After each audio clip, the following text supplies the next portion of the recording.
Right, I am here with trainer Damien Durandt. It's been a while. You mentioned that we haven't done an interview, so much needed catch up. How are you doing?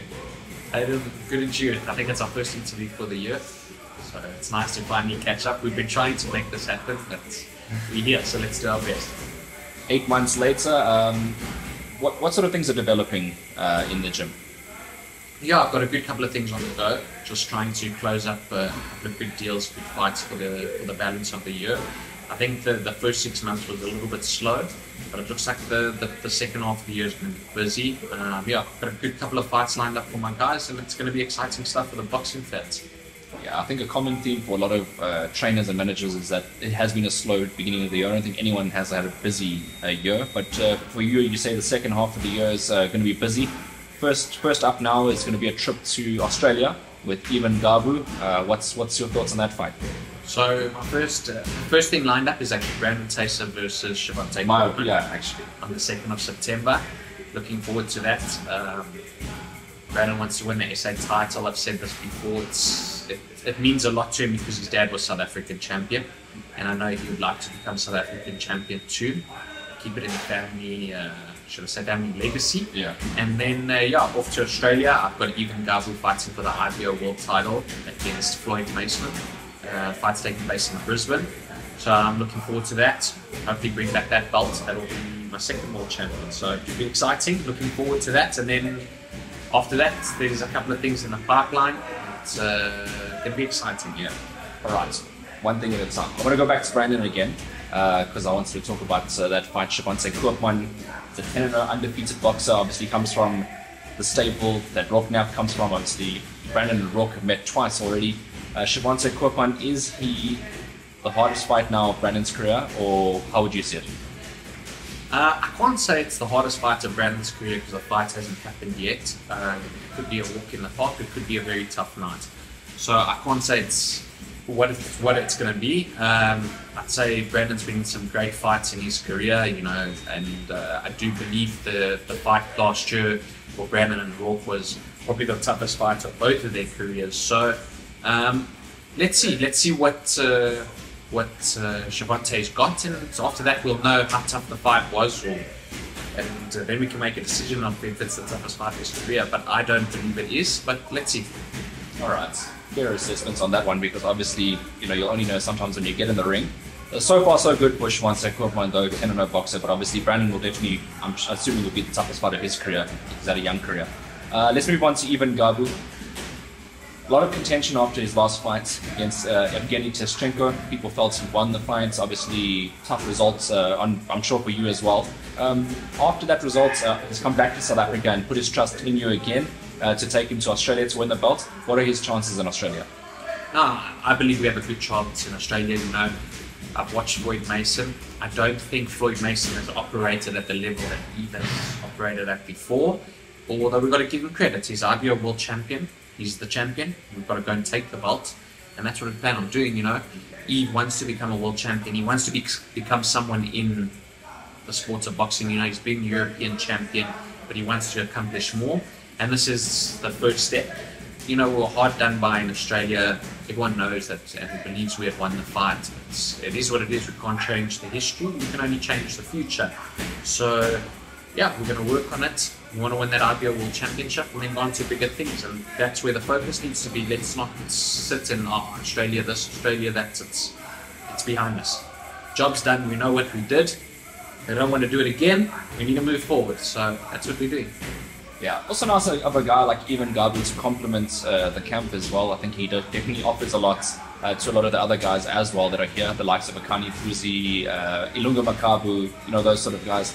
And moving on to other fighters, Akani Puzi, obviously, he's been inactive this year. I'm sure you've been fielding a lot of those questions. Are there plans going forward for him? Definitely. I have been busy with a few things for Akani this year. Unfortunately, deals fell apart, didn't get put together. It's just part of the fight game. But we've got something for him. It'll be announced real soon.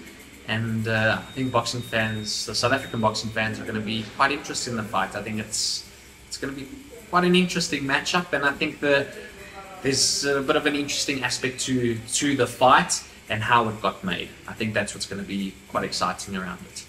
All right, so us fight fans will be waiting in the next couple of months or however long it takes to announce whichever fights it may be. Moving on to the next question I have is, you said you have some exciting news for us, and you asked me off camera as well that you wanted to make an official announcement for one of your fighters. Can you talk about that? Yeah, so Nkosi, he's number 1 in the South African ratings. We submitted the challenge form to challenge the South African champion Prince Lomo. Looking forward to that fight. The promoter's very interested in that fight, so it looks like it's going to take place before the end of the year. I think it's a great fight for KwaZulu-Natal. You've got 2 KZN fighters going at it for the South African Championship, and I believe that's going to be one hell of a fight. And I'm looking forward to Nkosi coming out, and I'd love him to win the SA title. I believe he's at that level now. And this is the first big step for him in his career, and I know he's fully capable of doing it, winning it, and making multiple defenses, and then going on to bigger things from there. So this will be his coming out fight, where he makes a name for himself, and everyone already kind of knows who he is, but this is where everyone knows who the fuck he is. You know what I mean? So we're looking forward to it. All right, and obviously you've raved about Nkosi for years, especially when he was starting in his career, and obviously he's moved up to the super lightweight division and he's made it his home now, so he's settled there. And you've also scouted Prince in the last fight because you came up against him in the form of Marcus Lebogo. Yes. Nkosi's got all the tools to beat Prince, in your opinion. You've just said that now. How does he go about it? So, look, Prince is a good operator. He's got a lot of experience. He's been around the game long. Unfortunately, Marcus fell short, but I believe the young, aspiring, hard-working talent from Nkosi's there, and I think that's what he'll display on the night. I don't want to give away too much as to how we'll address the fight, but I think Lomo's style is made for what Nkosi brings to the ring. I think Nkosi will just break him apart. All right, so everyone at home, stay tuned to the next SA title fight being between Nkosi and Prince Lomo in the near future. It's exciting fights coming up locally for the fans in KZN. Let's move on to the other one, and one of my favorite fighters. I think I'm talking about Emmanuel Kalombo. Has been, I'm sure you're working on something for him. Can you give us a status update? Sure. So Emmanuel has been training. He's residing at the Congo at the moment. He had a little boy, so he's spending time with his son and his wife. But he's been in training. We've had a couple of things on the go. And unfortunately also, like I said, it's been a bit of a slow year. Deals haven't been quite made. They're there, but then they kind of fall apart. So there's news pending for him soon. They'll definitely be out before the end of the year. And we know what Kalombo does. And we know that he brings excitement to the game. So we're working on it hard. We want to get him out so he stays active. He's the IBF International Champion, so we need to keep working on that. And we're on it. Would the thought be, in that instance, to keep him defending the title, or maybe getting a new title, adding to the collection? What would be the thoughts on that? Depends on the deals that we're busy with. We are looking at it. There was a couple of things we looked at with the IBF as options for Kalombo. And I don't want to give away too much, but the goal is for him to fight for a world title. That's where we want to place him. We know he's got the potential to do it. He's probably one of the most talented fighters on the African soil. Yeah. And I really believe in him. He's in a good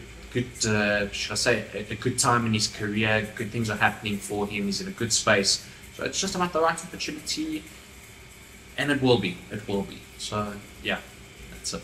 I know there was always that, and there still is that debate, who is the number 1 super welterweight on the African continent, and I know that you believe that it is Emmanuel Kalombo. Will that fight between Kalombo and Rourke ever materialize, or are they on 2 different paths? I think Rourke's on a different path at the moment. I know that they are pushing for him with the WBC. Kalombo's in the IBF, but it's a great fight for Africa. I still believe I have the 2 best Africans in the super welterweight. I believe it's Emmanuel Kalombo, and I believe it's Brandon Thysse. No disrespect to Rourke. I think he's had a great career. I think he had a good win against Brandon, but I still believe I have the 2 best for the future. Kalombo and Rourke will be a hell of a fight. I think as an African fight, I think we're really spoiled if we see that fight. it could be possible. It can be made. It just has to be put together, and I think more from one side it has to be accepted than the other side. Okay. Yeah. So you're referring from the other side then. Yes. All right, fantastic. I mean, Kalombo obviously 17-1, 100% knockout ratio, dangerous fight for anybody. But I mean, again, he has that one loss in his record to Israel Madrimov. Has that completely been erased from your mind? A rematch against someone like that? A rematch would be lovely against Madrimov. You know, a lot of people don't realize that at that time it was COVID. Imani had been out of the ring for about 16 months because of COVID, and we were given the opportunity on 3 weeks' notice. Took the fight. We had to roll the dice. You know, Madrimov was WBA #1. Could have put Imani in a position where he would have been mandatory for Jamal Charlo. So we had to roll the dice. It didn't work out. We went 10 rounds. We gave a competitive fight in the short time that we had. But I believe if Kalombo's active, he has a full training camp, I think the result can be different. All right, so still got a very exciting career ahead of him. Let's move over to who I consider to be the king in the gym. He's not here at the moment, but Ilunga Makabu. I think he's always going to be in the talking points, and you know I'm still waiting for that interview. By the way, Damien, what's happening with him? Is there something lined up? I know maybe you always have some announcement that you got for him, but is there something concrete? Stay tuned. Just stay tuned. That's it. So that's all I can say. Stay tuned. Be patient. We'll know real soon. Alright, okay, so we're going to find out really soon. Damien promises me an interview with Ilunga Makabu in the near future. Is that correct? Did I hear that right? 100%. 100%. You know the difficulties around it. You know, unfortunately, he travels a lot. So it's always just the timing that's kind of been the issue. And maybe the timing is going to be an issue again. But we'll see. We're going to try and make it happen for you. But let's try and make it happen. All right. Okay. Thank you very much for that. And on a personal level as well, winning Manager of the Year, have you seen any differences? Does it make a difference to you, that award? Not really. Doesn't change the way I work. Doesn't change me as an individual. It's nice to be recognized. But like I said, the most important thing for me is that it's something I share with my dad. You know, the sport is what I share with my father. So having won the same award as my dad, I appreciate that. So that's the part that I really that means a lot to me. Not being recognized as Manager of the Year, but just the award. I've got my dad's Manager of the Year awards, so it's nice for me to put mine with his, and yeah, it's nice. That's it. All right. So obviously your father, very proud of you from above as well, watching you and watching all your moves. Yeah, Damien, is there anything I have left out? No, just we've got a good young prospect in Aaron Matuba, Right. who I believe is one to watch for the future. He's a good welterweight. I don't know if we're going to be a welterweight for too much longer. I'm going to try, see another fight or two, and then we'll have a look from there. So yeah, he'll be out on Boxing 5's next show. We're working on that, and I look forward to that boy's career. I think he's got a bright future. And Jackson Chauke. That's someone we must never forget. He's got the biggest mouth. I don't know how we missed that one, but Jackson's going to be out real soon. You know, he was supposed to fight for the IBF Intercontinental in April. The tournament got cancelled. He was in preparations for another fight, and just got to a point where I felt he was overtrained and tired, and I pulled him out of the fight. And we have something in the pipeline. Okay. Very nice, and that means South African fans get to see Jackson Chauke again. And I'm sure that one you'll definitely get an interview. Yes, I can't miss that one. Yeah. No, I was wondering why the gym was so quiet. I just can't see Jackson. He's not here at the moment, but I'm sure he'll come in at some point. Let's go back to Aaron Matuba really quickly. The last interview I did with him, he was alluding to the fact that he wants to fight Turani and Mbenge one day. And I know it's a little bit far-fetched right now to talk about it, but he's a confident young man. Yes, definitely. You know, I don't think it's said in disrespect to Tools. Tools is an amazing fighter. He's had a great amateur career, a great professional career. He's an ambassador for the sport of boxing. It's nice to see a fighter say that because he aspires to fight someone like Mbenge, which means to him, Mbenge looks like the best welterweight in the African continent. And him wanting to fight Mbenge, that shows where he wants to go with his career. And he wants to get to a point where he's worthy to fight in Bengham, and that's what's nice to see, is that he's got the self-confidence that he believes he can get to that point one day and fight him, which is nice. All right, Southpaw, Muteba, exciting one for the future, obviously featuring on Boxing 5 Promotions, which is another exciting promoter coming up, Larry Weinstein. Looking forward to the next show. Damien, thank you very much for coming on SA Boxing Talk. Long overdue. We must do this again before the end of the year. 100%. Thank you again. And yeah, all the best with the upcoming fights. Hopefully get some W's there. Thank you, I appreciate it. And thank you, Hayden, for always coming out and doing interviews and giving our boxers the opportunity of exposing them to not only just local YouTube fans that watch, but Africans and internationals, giving them the platform to talk and share their views and what they want out of their careers. And to the sponsors, thank you to Simpson Safes in my gym. We've got a new sponsor coming on board, you know.